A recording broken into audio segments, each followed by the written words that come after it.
الله الرحمن الرحيم. اعوذ باللہ من الشیطان الرجیم بسم اللہ الرحمن الرحیم الحمد للہ رب العالمین وبہ نستعین وہو خیر ناصر ومعین وصلی اللہ علی محمد وآلہ الطیبین الطاہرین۔ ہماری گفتگو کا عام موضوع کربلا اور انتظار ہے، اور اس کا جزئی موضوع جناب اون محمد اور تربیت اولاد ہے۔ اس سلسلے میں ہم نے اپنی گزشتہ گفتگوؤں میں تربیت اولاد اور اس کے طریقے اور پھر جناب اون محمد کی تربیت کے بعض پہلو آپ کے سامنے بیان کرنے کا شرف حاصل کیا۔ اب ہم جو اس گفتگو کا عام موضوع ہے کربلا اور انتظار، اس کی طرف آنا چاہتے ہیں۔ اس سے پہلے گفتگو میں عرض کیا تھا کہ امام زمانہ عجل اللہ تعالی فرجہ شریف نے جناب محمد ابن عبداللہ ابن جعفر طیار کے سلسلے میں جو جملے زیارت ناہیہ میں ارشاد فرمائے وہ یہ ہیں کہ السلام علی محمد ابن عبداللہ بن جعفر، سلام ہو محمد ابن عبداللہ ابن جعفر کے اوپر کہ جو اپنے بابا کی جگہ پر بابا کے بدلے کربلا میں حاضر تھے اور اپنے بھائی کے بعد اپنی قربانی پیش کی۔ اور اس کے بعد کا جو جملہ تھا وہ یہ تھا کہ وَوَافِيهِ بِبَدَنِهِ، انہوں نے اپنے بدن کو سپر بنا دیا امام حسین علیہ الصلوۃ والسلام کی جان کی حفاظت کرنے کے لیے۔ ہم کربلا کے ذریعے سے انتظار تک پہنچنا چاہتے ہیں، اور یہاں تک پہنچنا چاہتے ہیں کہ جو منتظرین ہیں، جو امام کے منتظر ہیں اور اپنے آپ کو امام کا چاہنے والا کہتے ہیں، ان کو کس طریقے سے ہونا چاہیے، ان کو اپنے بچوں کی تربیت کس طریقے سے کرنا چاہیے۔ اسی جملے سے ہم الہام لیتے ہوئے گریز کرتے ہیں دعائے عہد کے بعض جملوں کی طرف۔ یہاں پر ارشاد فرمایا کہ انہوں نے اپنے بدن کو ڈھال بنا دیا، سپر بنا دیا، یعنی یہاں سے سمجھ میں آتا ہے کہ اپنے آپ کو قربان کرنے کے لیے تیار رہنا چاہیے انسان کو اپنے امام کے اوپر۔ ہمیشہ دعا کرنا چاہیے کہ خدایا اگر امام کے اوپر کوئی مصیبت آ رہی ہے تو ہم کو سپر بنا دے، امام کی حفاظت فرما۔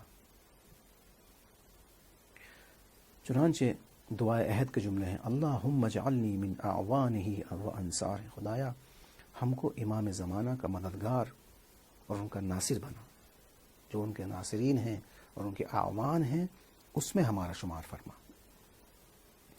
والذابین عنہ، دوسرا جملہ جو ہے وہ یہ کہ ان کا دفاع کرنے والا قرار دے، دشمنوں کو ان سے دور کریں، یعنی وہی بات کہ اپنے آپ کو سپر بنائے امام کے سامنے۔ کوشش کریں کہ جو مصیبتیں امام پر نازل ہو رہی ہیں وہ ہم پر نازل ہو جائیں، لیکن امام ان مصیبتوں سے محفوظ رہ جائیں۔ لہٰذا انسان کو یہ دعا کرنا چاہیے کہ خدایا ہم کو ایسا بنا دے کہ ہم امام کی مشکلوں کو اپنے اوپر لے سکیں۔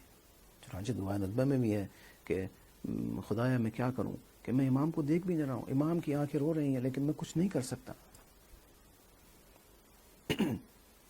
والمسارعین الیہ فی قضاء حوائجہ، جب امام کو کسی چیز کی ضرورت ہو تو میں اس ضرورت کو پورا کرنے کے لیے دوڑ کے جاؤں،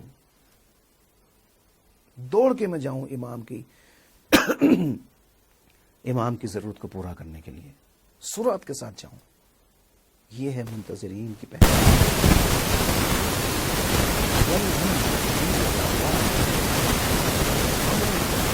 جو بھی امام کا حکم ہے اس کے بعد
کے پڑھنا چاہیے.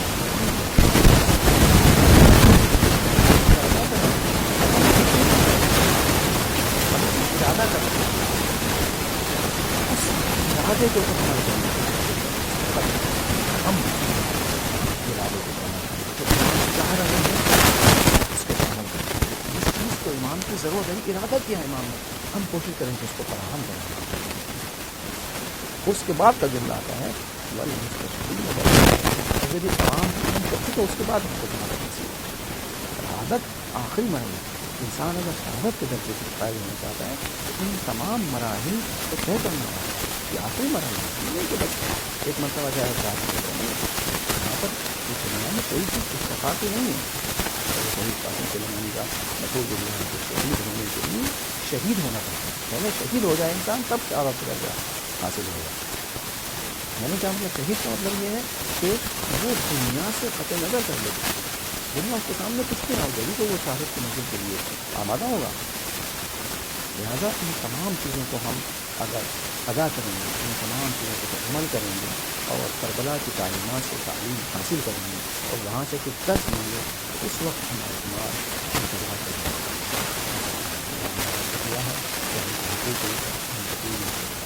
السلام علیکم ورحمۃ اللہ.